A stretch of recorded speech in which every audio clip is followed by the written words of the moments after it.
Welcome to the Genius Factory. Enjoy the video. You begin by getting your log table and a clear number in scientific notation. Convert each number to the form a times 10b so the table lookup only needs a between 1 and 10. Once done, look up A's mantissa directly in the table and write down the characteristic b beside it. Make sure to note positive or negative exponents because they change the final scale. This setup puts you immediately into workable log values rather than raw arithmetic. You now use log properties to simplify operations. When multiplying, add the mantissas and add characteristics. When dividing, subtract mantissas and subtract characteristics. For powers, multiply both mantissa and characteristic by the exponent.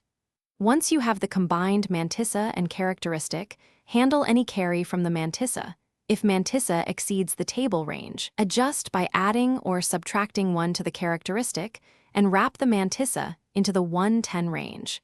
This converts out. You finish by converting back with the antilog. Read 10 mantissa from the antilog table and then multiply by 10 characteristic to restore the original scale. Once done, adjust if you previously shifted the characteristic to keep a between 1 and 10 and round to the precision you need. If the table entry falls between values, interpolate linearly between adjacent mantissas to improve accuracy.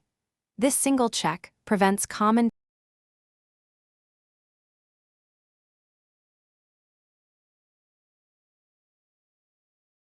Thanks for watching. If you found this helpful, don't forget to like and subscribe.